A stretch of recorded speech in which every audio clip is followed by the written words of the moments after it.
kita akan mempelajari juga berkaitan dengan persamaan kuadrat. Nah, tak lupa-lupanya Bapak selalu mengingatkan bahwa saja tetap jaga kesehatan ya nak ya.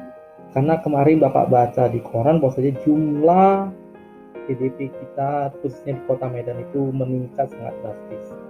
Jadi tetap jaga kesehatan, tetap ikuti protokol kesehatan, tetap jaga diri ya nak ya. Jauh-jauhlah yang namanya sakit. Oke. Nah, jadi apa yang bisa dilakukan dari yang namanya sakit? Pertama adalah kamu bisa mengkonsumsi makanan-makanan yang bergizi sehingga tubuhmu sehat. Yang kedua yang bisa kamu lakukan adalah berolahraga lah yang rutin.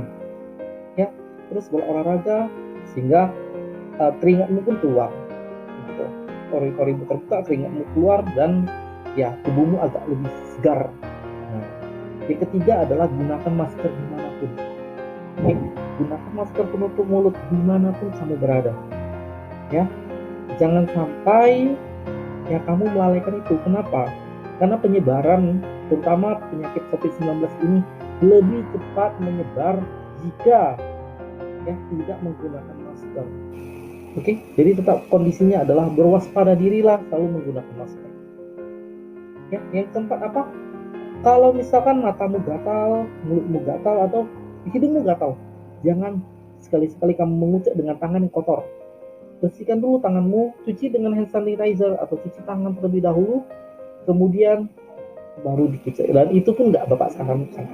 Ya cukup dikedip-kedip aja lah kalau matanya gatal atau matanya sakit gitu. Dikucek-kucek aja. Begitu juga dengan hidung. Ya. Ya jangan lupa senantiasa tangannya itu selalu dibersihkan ya nak ya. Oke. Nah, itulah sedikit pembukaan yang bisa Bapak berikan di pagi ini. Nah, kita akan masuk ke materi. Seperti yang di awal kali Bapak sampaikan bahwa saja materi kita adalah materi mengenai persamaan kuadrat. Nah, kemarin kita sudah mempelajari mengenai pemfaktoran distributif. Kali ini kita akan mempelajari mengenai pemfaktoran selisih kuadrat. Jadi Bapak ingatkan kembali, pemfaktoran pada persamaan kuadrat itu ada 3. Yang pertama pemfaktoran distributif, yang kedua pemfaktoran selisih kuadrat, yang ketiga itu adalah pemfaktoran dengan x kuadrat tambah bx tambah c sama dengan 0. Oke, nanti kita bahas tiga-tiganya. Kali ini kita akan bahas yang kedua ya. Nah, apa itu pemfaktoran selisih kuadrat dan apa ciri-cirinya? Apa yang membedakan pemfaktoran selisih kuadrat dengan pemfaktoran distributif? Kita akan mempelajari kali ini. Nah, Bapak akan masuk ke materi pemfaktoran selisih kuadrat. Kalau pemfaktoran selisih kuadrat itu bentuknya adalah terdiri dari 2 suku saja. Ya, terdiri dari 2 suku saja. Oke. X kuadrat kurang A kuadrat, dan biasanya kedua suku tersebut selalu dipisahkan oleh tanda kurang. Dan kedua suku tersebut selalu bisa diakarkan. Ya, selalu bisa diakarkan. Oke. Untuk lebih jelasnya mari kita lihat soal berikut ini. Oke, itu soal nomor 1, soalnya adalah tentukan akar-akar dari persamaan kuadrat berikut ini. Soalnya adalah 9x kuadrat dikurang 25 sama dengan 0. Nah, coba kita perhatikan di sini. Jelas 9x kuadrat, ini Bapak lingkari dengan warna merah ya. Jelas 9x kuadrat, warna merahnya mana ini merahnya? Oke. Ini 9x kuadrat, jelas itu adalah bilangan yang dapat difaktorkan. 25 juga jelas bilangan yang dapat difaktorkan. Namun kalau kita perhatikan, ini terdiri dari 2 jenis suku dan dipisah oleh tanda kurang. Jelas ini adalah ciri-ciri dari pemfaktoran selisih kuadrat, kan seperti itu. Nah, kalaupun bukan ciri-ciri dari pemfaktoran selisih kuadrat, coba kita perhatikan. Jelas 9x kuadrat dikurang 25 itu tidak akan ada FBB-nya. Ya, kita buktikan nih FBB-nya. Kita cari FBB-nya nih. FBB. Kita buktikan ya. 9x kuadrat itu jelas nilainya adalah 3 kuadrat. Ya, 3 kali 3 berhasilnya 9 ya, kali dengan x kuadrat. X kuadrat. Oke, Bapak ganti aja dulu x-nya itu menjadi tanda titik x kuadrat. Nah, kan gitu. Sedangkan 25 itu jelas adalah 5 kuadrat. 5 kuadrat. Nah, perhatikan, tidak ada di sini yang dapat dicari FBB-nya. Ya, FBB-nya di sini itu sama aja dengan 0 atau kosong. FBB-nya itu 1, nah. Ya, FBB-nya itu adalah 1. Kenapa bisa 1, Pak? Karena tidak ada satu angka pun yang sama di antara 9x kuadrat dengan 25. Jadi FPB itu nilainya 1. Karena nggak ada nilai FPB-nya, jadi apa gunanya kita menggunakan pemfaktoran distributif? Nah, ini itu diselesaikan dengan pemfaktoran selisih kuadrat. Nah, caranya adalah kita perhatikan tuh 9x kuadrat itu sendiri itu diperoleh dari 3x kali 3x. Nah, 3x kali 3x baru hasilnya 9x kuadrat. Dan ini kembar ya. Iya, begitu juga dengan 25. 25 itu diperoleh dari 5 kali 5. Nah, kalau udah seperti ini, ya gampang. Tinggal Bapak kurungi aja. Sama dengan 0. Oke, caranya adalah si 3x yang di sini, tulis di sini.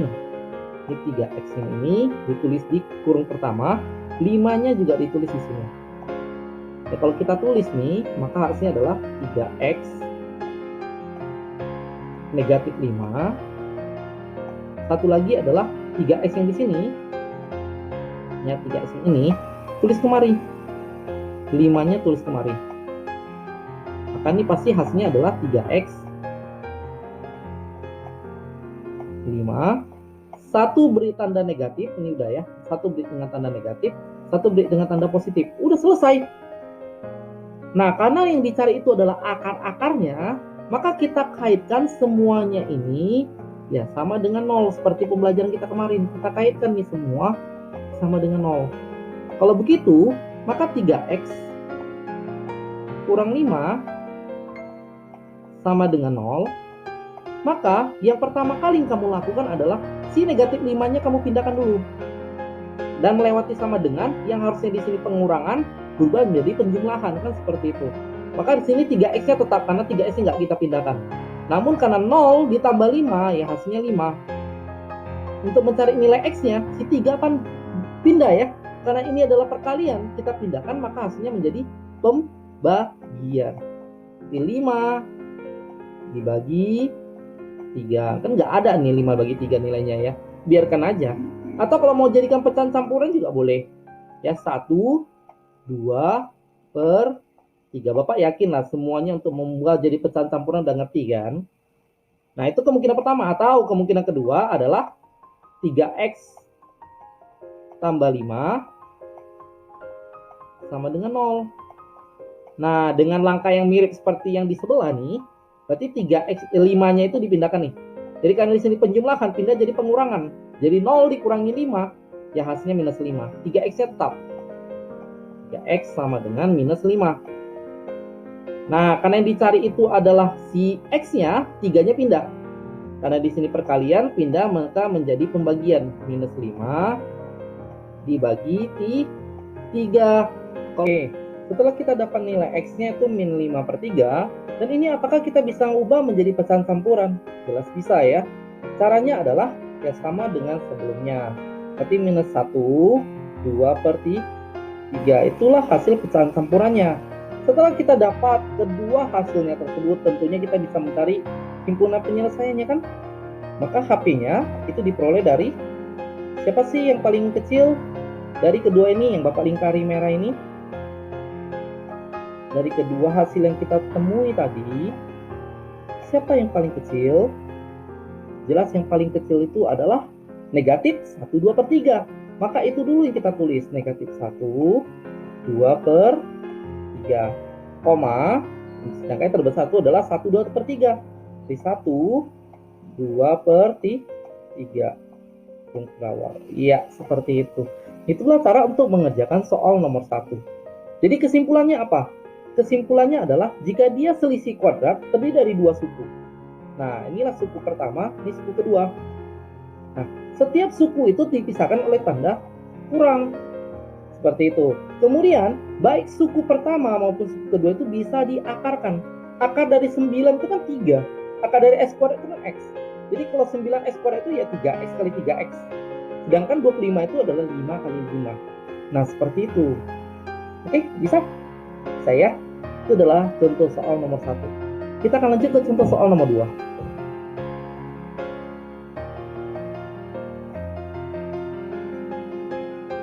Oke, kita simpan dulu. Kita lanjut ke contoh soal nomor 2. Ini kita pindahkan dulu kemari ya. Soal nomor 2 itu seperti ini. Pensil. Oke, soal nomor 2 seperti ini. 2020 kuadrat. Oke, dikurangi dengan 2019 kuadrat. Berapakah hasilnya ini? Nah, kali ini kita nggak dicari akarnya, tapi ditanya adalah 2020 kuadrat kurang 2019 kuadrat. Nah, seperti yang Bapak bilang, cara menjawab ini sebenarnya sangat gampang. Yang pertama adalah, jelas 2020 kuadrat itu adalah 2020 dikali dengan 2020. Jadi dengan 2020. Nah, sedangkan 2019 kuadrat itu ya 2019 kalikan dengan 2019. Nah, setelah ini bagaimana? Berikan kurung dulu. 2 buah kurung, ini kurung pertama, ini kurung kedua. Setelah itu, yang pertama, 2020 yang pertama ini letakkan kemari. Sedangkan 2019-nya pindahkan kemari. Nah, kalau kita tulis nih, maka jadilah 2020 ini pasangannya dengan 2019. Begitu pula lah dengan yang di sebelah ini. 2020 yang kedua itu pindahkan ke kurung yang kedua, 2019 yang kedua juga pindahkan ke kurung yang kedua. Maka jadilah 2020. Ini juga 2019. Kenapa dikelang, Pak? Karena akan Bapak berikan tandanya. Satu bertanda negatif, satu bertanda positif. Nah, sekarang kalau 2020 dikurangi 2019 kan nilainya 1 nih. Dikalikan dengan 2020 tambah 2019. Ini kan hasilnya adalah 4039. 39. Jadi kalau dikali 1 ya jawabannya 4039. Nah, gampang kan? Bagaimana kalau nanti tadinya kamu mencari 2020 kuadrat, udah kamu ketemu nih, kamu kalikan 2020 kali 2020, dikurangi dengan kamu kalikan lagi 2019 kali 2019. Setelah dapat 2019 kali 2019 dan setelah dapat 2020 kali 2020 kamu kurangi, itu pasti memakan waktu yang sangat lama. Oleh karena itu kita gunakan pemfaktoran selisih kuadrat biar lebih gampang. Itu jauh lebih gampang ya. Nanti kalau ada soal-soal seperti ini kan gampang. Yang penting pikiran kita ingat terdiri dari 2 suku. Setiap sukunya itu bisa diakarkan dan kedua suku tersebut dipisah oleh tanda kurang. Seperti itu. Oke? Itulah penjelasan untuk soal nomor 2. Kita akan sambung ke penjelasan soal nomor. Untuk soal yang nomor 3 ini, kita akan kombinasikan antara pemfaktoran distributif dengan pemfaktoran selisih kuadrat. Nah, kenapa Bapak bisa bilang seperti itu? Lihat ciri soalnya. Ciri soalnya adalah 3S kuadrat kurang 75. Jadi dari 2 suku dan kemudian dipisah oleh tanda kurang. Kan seperti itu. Tapi perhatikan lagi, baik 3S kuadrat maupun 75 itu nggak akan bisa diakarkan. Betul ya, nggak bisa diakarkan ya. Oleh karena itu kita berpikir, gimana supaya kita bisa ubah soal tersebut menjadi pemfaktoran selisih kuadrat. Nah, seperti itu. Nah, langkah pertama yang bisa kamu lakukan adalah, apakah 3S kuadrat kurang 75 itu dapat kamu faktorkan secara distributif? Coba kita cari dulu, ada nggak FPB-nya? Nah, kita cari dulu FPB-nya ya. FPB-nya. Nah, 3X kuadrat. 3X kuadrat semua orang juga tahu ya. Itu ya pasti 3 kali kuadrat kan gitu.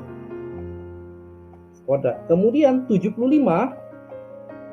Nah, bagi yang nggak tahu nih 75, boleh Bapak jelaskan kembali. 75 itu jelas bisa dibagi 5 karena kan ekornya itu angka 5. Jadi 5 kali dengan 15 baru hasilnya 75. Nah, si 5-nya itu adalah bilangan prima, oleh karena itu dilingkari. Kemudian 15 itu masih bisa difaktorkan lagi. 15 itu adalah 5 kali 3. Nah, kemudian baik si 5 maupun si 3 itu adalah bilangan prima. Kedua-duanya dilingkari. Maka dapat apa yang bisa disimpulkan? 75 itu hasil dari 3, karena paling kecil itu adalah angka 3, kali 5 pangkat 2, karena 5-nya ada sebanyak 2 kali. Kemudian kita cari FPB-nya. FPB itu cari yang serupa dengan pangkat terkecil. Siapa yang serupa? Coba perhatikan yang Bapak lingkari ini. Ini serupa kan? Sama-sama angka 3, baik di atas maupun di bawah. Oleh karena itu pangkat terkecilnya sama-sama pangkat 1. Berarti FPB-nya itu 3. Udah dapat FPB-nya, kemarin masih ingat ya? Pemfaktoran distributif itu rumusnya apa? FPB, buka kurung, sukunya dibagi dengan FPB-nya. Kan seperti itu. Nah, oleh karena itu Bapak nggak tulis rumusnya lagi. Langsung aja Bapak masukkan FPB-nya 3, buka kurung, soalnya adalah 3x kuadrat kurang 75 sama dengan 0. Nah, kemudian ini semua ingat dibagi dengan FPB-nya, yaitu 3. Nah, setelah kita bagi nih, 3 bagi 3, ini nggak bersisa lagi. 75 bagi 3, hasilnya adalah 25. Kemudian ini hasilnya adalah 3, buka kurung, x kuadrat kurang 25, kurang 25. Sama dengan 0. Oke, langkah berikutnya bagaimana Pak? Seandainya si 3 kamu pindahkan, ini kan 3 kali ya, karena pindah pasti jadi bagi. Nah, 0 dibagi 3, ya tetap 0. Berarti ini hasilnya adalah x kuadrat kurang 25 sama dengan 0. Nah, ini kan ciri-ciri pemfaktoran distributif kan? Pemfaktoran sisi kuadrat kan? Nah, x kuadrat kurang 25 itu ciri-ciri dari pemfaktoran selisih kuadrat. Oleh karena itu bagaimana berikutnya? Berikutnya kita beri kurung 2. 2 buah kurung sama dengan 0. Nah, x kuadrat itu kan hasil dari x kali x. Ya, kita tulis dulu lah x-nya. Sedangkan 25 itu 5 kali 5.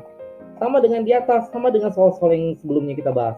Berarti 1 bertanda kurang, 1 bertanda tambah. Setelah itu, jika x kurang 5 sama dengan 0, nilai x-nya pasti 5 ya. X-nya pasti 5. Oke. Yang kedua, atau x tambah 5 sama dengan 0. Berarti nilai x-nya adalah negatif 5. Negatif 5. Nah, setelah ini selesai kan? Tinggal HP-nya aja. Apa HP-nya? Siapa paling kecil? Negatif 5. Siapa paling besar? 5. Nah, inilah jawabannya untuk soal nomor 3. Jadi, kenali dulu ciri-ciri soalnya. Apakah bisa diselesaikan dengan pemfaktoran distributif? Jika tidak bisa diselesaikan, apakah bisa diselesaikan dengan pemfaktoran selisih kuadrat? Jika enggak, juga bisa diselesaikan. Apakah dikombinasikan kedua-duanya? Jika iya, kita coba dulu. Ya, jadi enggak ada soal yang susah. Oke? Yang penting kita tahu cara mainnya. Oke, kita lanjutkan kembali untuk soal nomor 4. Untuk soal nomor 4 adalah carilah akar-akar dari rumus berikut ini. Sepertiga P kuadrat sama dengan 12/25. Nah, cara ngerjakannya sangat gampang. Nah, yang pertama kamu perhatikan adalah jika soalnya tersebut terdapat sama dengan di tengah-tengahnya, maka yang perlu kamu lakukan adalah kali silang. Nah, 25-nya kalikan ke atas, si 3 yang di sini juga kalikan ke 12. Nah, itu yang kamu lakukan pertama kali. Maka 25 jika dikali dengan 1, ya hasilnya pasti 25. Nah, 25 dikali P kuadrat ya tetap 25 P kuadrat. Nah, sama dengan 3 dikali 12 ya 36. Ingat, untuk mencari akar-akar harus sama dengan 0, tidak boleh sama dengan angka berapapun. Jadi si 36 ini wajib kita pindahkan. Nah, 36 itu kan positif ya. Jadi kalau kita pindahkan nanti jadinya negatif 25 P kuadrat kurangi dengan 36. Baru bisa sama dengan 0. Seperti itu. Nah, kalau kita perhatikan lagi, 25 P kuadrat kurang 36 itu adalah jenis pemfaktoran dengan selisih kuadrat. Jadi kalau kita sudah tahu, langkah berikutnya adalah beri kurung 2 biji kurungnya. Sama dengan 0. Kemudian 25 P kuadrat ya pasti 5P dikali dengan 5P. Kemudian 36 pasti 6 dikali 6. 1 bertanda kurang, 1 bertanda tambah seperti ini. Maka langkah berikutnya ya sangat gampang. 5P kurang 6 pasangkan dengan angka 0. Kalau seperti itu, negatif 6-nya pindah dulu. Karena negatif pindah jadi positif. 0 ditambah 6, 6. 5P sama dengan 6. Kalau gitu nilai P-nya berapa dong? Ya, pindahkan 5-nya. Karena ini perkalian, pindah jadi pembagian. 6 bagi 5. Seperti itu. Atau yang kedua, 5P tambah 6 sama dengan 0. Pindahkan positif 6-nya. Positif 6 dipindahkan, maka hasilnya nanti jadi negatif 6. Jadi 0 dikurangi 6, nilainya adalah negatif 6. Maka tetap menjadi 5P sama dengan negatif 6. Untuk menghitung nilai P-nya, pindahkan si 5-nya. Karena perkalian pindah lagi jadi pembagian, min 6 bagi 5. Oke, ini kalau jadikan pecahan campuran udah ngerti lah ya, bisa lah ya. Maka HP-nya berapa dong? HP-nya adalah negatif dulu, 6/5. Baru yang positif, 6/5. Bapak yakin semuanya ngerti lah untuk mencari HP. Karena kan sebelumnya juga kita pelajari cara menentukan nilai HP-nya kan gitu ya. Oke, selesai sudah untuk soal nomor 4. Kita akan sambung ke soal nomor 5. Soal nomor 5, lagi-lagi yang dicari adalah akar-akar dari bentuk persamaan berikut ini. Nah, akar-akarnya adalah Y dari persamaan Y tambah 1 kuadrat kurang 9. Nah, seperti yang Bapak sampaikan tadi, ini adalah ciri-ciri dari pemfaktoran selisih kuadrat. Walaupun kelihatannya agak ribet, sebenarnya ini nggak ribet. Anggap saja ini satu kesatuan. Ya, ini juga satu kesatuan. Jadi kan terdiri dari 2 suku. Kemudian dipisah oleh tanda kurang. Maka langsung berpikir itu adalah selisih kuadrat. Kenapa? Karena yang Y tambah 1 kuadrat itu bisa diakarkan. 9 itu juga bisa diakarkan. Artinya kedua ini bisa dipisahkan. Maka langsung aja buat kurungnya 2. Sama dengan 0. Maka Y tambah 1 kuadrat pasti hasil kali dari Y tambah 1 ya kalikan dengan Y tambah 1. Biar hasilnya tetap Y tambah 1 kuadrat. Sedangkan 9 itu kan 3 kali di 3. Namun satu bertanda negatif, satu bertanda positif. Nah, berikutnya sebelum kita menyelesaikannya, sederhanakan dulu. Ya, 1 dikurangi 3 kan jelas negatif 2. Negatif 2, kemudian di sebelahnya itu adalah 1 tambah 3 itu adalah 4. Jadi Y tambah 4. Sama dengan 0. Nah, kalau udah seperti ini gimana dong? Bisa ya? Jadi yang pertama si Y kurang 2 sama dengan 0. Pindahkan negatif 2-nya. Nah, karena pindah negatif 2-nya berarti nilai Y-nya adalah 0 ditambah 2. Ya 2.